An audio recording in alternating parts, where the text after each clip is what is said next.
afternoon. My name is Bob Zanicki. I'm the fire chief down here at Widewater Volunteer Fire Department. I can show you around our 2001 E1 pumper engine. Okay, so this is a 2001 E1, carries 2,000 gallons of water and 40 gallons of foam. Now, we use this particular piece because we're in a non-hydrant area. So what that means is there's no place to get water from the street, so it has to rely on the trucks. This carries 2,000 gallons of water, so when we go to a house fire, we can shuttle water around to make the water work.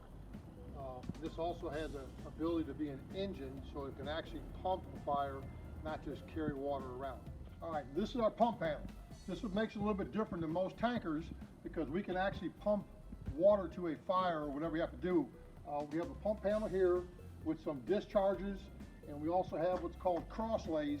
And these crosslays are what make it different from a regular tanker, because we can actually pump a fire with these crosslays to a fire. And then this is a different array of gauges. This tells us the pressures putting out with fire and the amount of water coming in the pump. So this is our what we call a driver's compartment. It's got a different array of nozzles.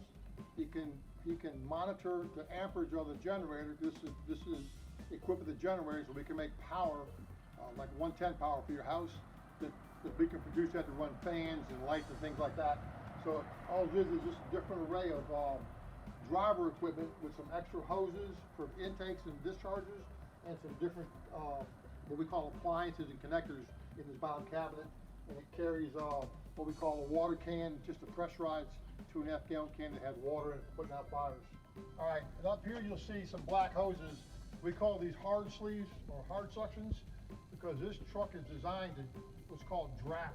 We can draft out of a river, we can draft out of a pond, we can draft out of a swimming pool, any large body of water. This truck has the capability of taking these hoses and attaching to the front of the truck and put it down into a body of water, and we can draw a suction like almost like a fire hydrant.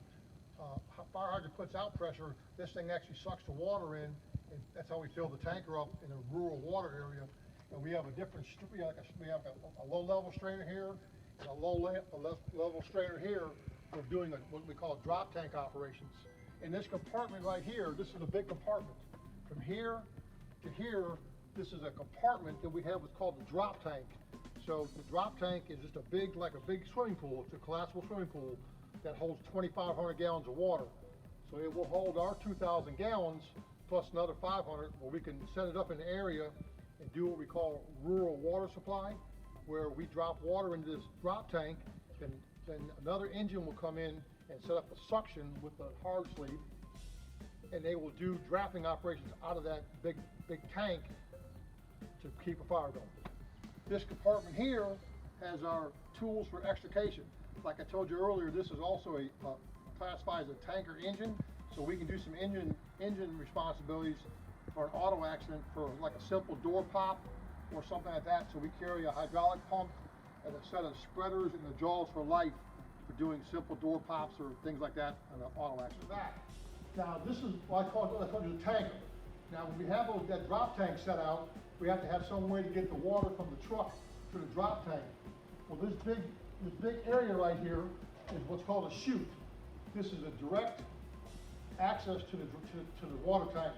Up on top of the truck, we have another piece that comes on here, okay? And then you can turn it either to the left or you can turn it to the right, holding on these little screws right here, depending on where the drop tank is. So we can just back up straight to a drop tank. Our chute sticks out to here.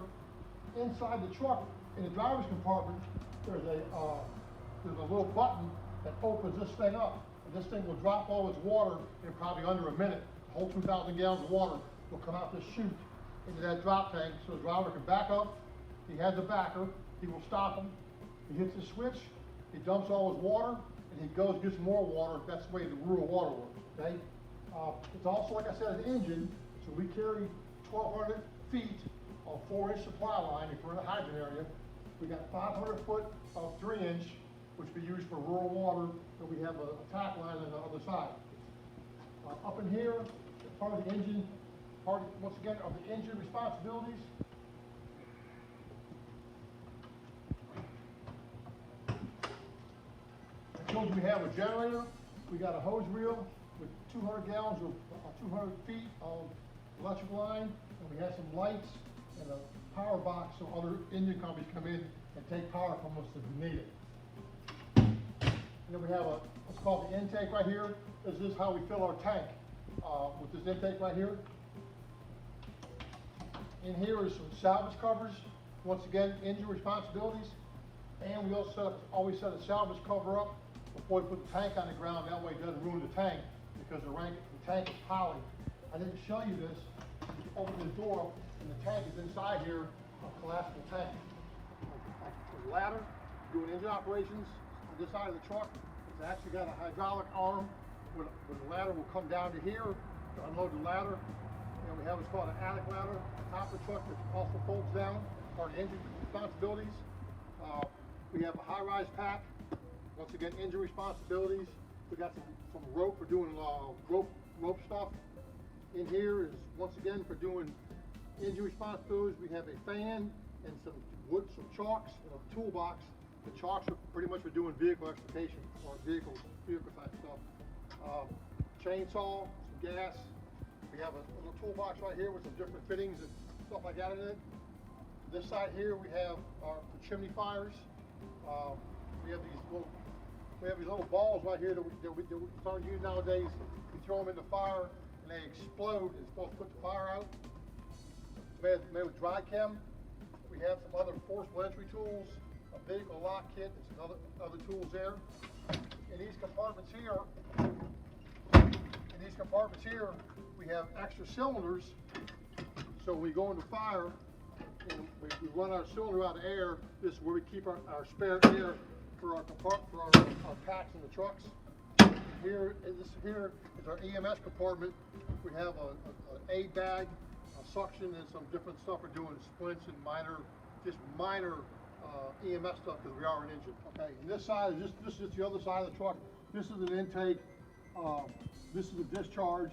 If you look up there on the top right there, you can see that silver thing. That's the chute that goes on the back of the tanker to let the water out. And we got a thick head axe, and this is the crosslay, so we can fight a fire from either side of the truck with the crosslay. And then we have this hammer right here. I appreciate whatever y'all do and all the help y'all give us. You see us on the road, give us a wave.